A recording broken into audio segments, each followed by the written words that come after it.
Kaya bang gumawa ng flower cake in less than 10 minutes? Kayang-kaya. Ayan, so, ang gagamitin ko for today is Magic Whisk. But you can do this design using any frosting. Pwedeng whipped cream, pwedeng buttercream. Gusto ko lang si Magic Whisk kasi sobrang bilis niyang gawin.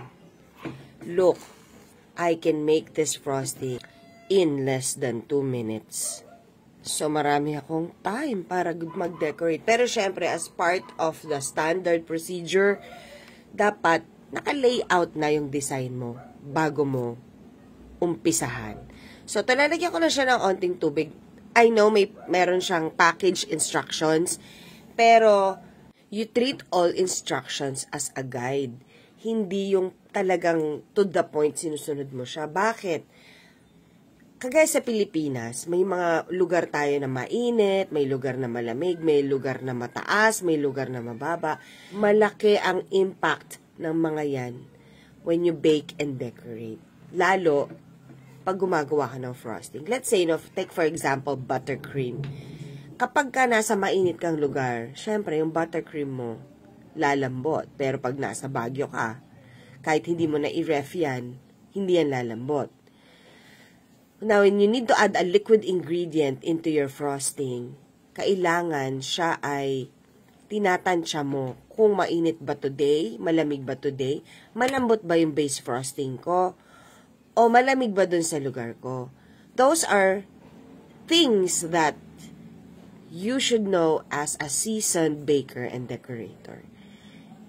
Kahit naman po sa baking, pag tumitingin kayo ng recipes, especially my recipes, nakalagay, bake for 30 to 40 minutes. Bakit may ganon? Bakit may variable? Kasi, depende yun sa oven mo. Diba? Merong convection, merong static, merong pugon. Pugon ba ang tawag doon? Basta yung wood-fired oven. Tapos, may improvised oven. So, again, those instructions are a guide. Kaya dapat, as a baker, marunong tayong tumansya. Hindi joke yun, tansya meter. Hindi joke yun. It's something you need to master. Kasi, we don't have the same tools, we don't have the same equipment. Kaya pagka gumagamit ako ng isang bagay, like let's say, Magic Whisk, or let's say, buttercream, it may have a different consistency on your end. So, pag Magic Whisk, pag mainit yung panahon, less water. Okay? Remember this. Pag mainit ang panahon, less water. Pag malamig ang panahon, more water. Pag air-conditioned yung air mo, more water. Okay. So, moving forward, eto na, natapos na nating i-frost yung ating cake. Makinis na siya. Hindi naman, alam mo yun, hindi naman porcelanang kinis, pero makinis na siya. Pwede mo pang pakinisin kasi kung OC ka. Charing. Kung gusto mo, mas makinis pa talaga siya. For me kasi, yung medyo may konting lubak, adds just a little bit more rustic beauty sa inyong soft icing covered cake. Ayan. So, gumagawa na ako ng leaves. Ang dali lang. So, it's, you don't have to do anything spectacular. I-color nyo lang siya. Kapag gagamitin niyo for decors, kung napansin niyo at the start of the video, I separated a portion kasi mas mababa yung water level nun. Kasi gagamitin ko siya for cake decorating. So, for frosting, mas maraming water. For decorating, mas konting water. Yan. So, yan, ginupit ko lang yung dulo ng piping bag. Pero kung gusto mong gumamit ng tip 1 or tip 2, sorry kasi yung tip ko may 0 sa unahan. Bantang nga lang. Naantok pa kasi ako. Pagpasensyahan nyo na ako. Ayan, so, you can use a tip 2 or a tip 1 para sa stems na gagawin ko. Pero, para makatipid kayo sa hugasin, pwede naman yung ganito, yung piping bag, tanggalan mo lang ng dulo. O, keme root na yan, diba? So, this is a design that I chose, pero syempre, pwede kang gumawa ng sarili mo. Pwede mong gawing brown yung stem, pwede mong gawing paikot, parang wreath. Yan. So, maglalagay na ako ng small leaves, Because that's part of the design na na-conceptualize ko. Again, this is me. Pero actually, kaya natin gawin tong wreath still under 10 minutes. Kasi ang bagal ko talaga dito, tingnan ninyo. Umaarte-arte pa ako. Ano yung tawag doon? Ume-emote-emote. Hindi na lang mag-decorate na mag-decorate, diba? Alam niyo kung nagko-concentrate ako dito, 1 minute tapos ko na tong leaves and stems na to. So now we are going to make our first flower. Ganyan lang. I'm using a tip 104. So just pan it out like a pan design for the petal.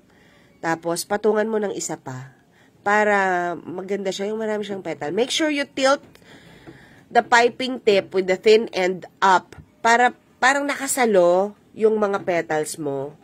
Kasi pagka hindi mo tinilt up yung piping tip mo, nakabagsak siya parang lanta, 'di ba? Hindi maganda yung mga ganun.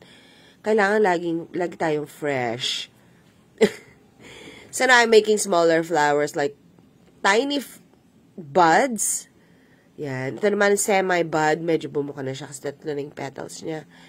And this one, yeah. Sorry for the crackling voice. I'm still just recovering. Hindi ko nga alam kung bakit.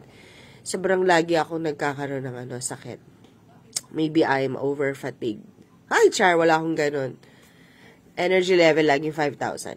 Ano lang, siguro it's the weather. Yun, nagkakaroon ako ng reaction to the changing weather. Malamig, mainit, ganyan. It's like now, it's like Christmas here. Yung malamig, tas mahangin, pero wag nyo na akong kwento na lang ako ng kwento. Let's concentrate on the cake. Ayan, so now I'm moving on to the pink color. Syempre, pwede nyo yung gawing purple. Again, see, these are instructions that you can change depending on your preference. Hindi kailangan na sundin na bibilangin nyo pa yung flowers. Kailangan isang malaking flower, tapos dalawang maliit. Sige. Walang ganon. Lahat tayo merong artistic freedom. So, kung gusto mong gawing pink, okay. Gusto mong gawing purple, gusto mo gawin mong blue, okay lang yan. And I would appreciate if you would tag me, if you would do this design. You don't necessarily have to give me credit. I just want to see what you made. Ayan. Malapit na ako matapos. Diba? So now, I'm just finishing off with stamens. Sorry, not stamens, but hips. Anong tawag ba doon? Hips yun, diba? Yung nakabalot na green doon sa flowers. Yan. Para lang mas magandang tingnan. See there. Yan. Calyx. I think it's called calyx. Okay, I'm not sure.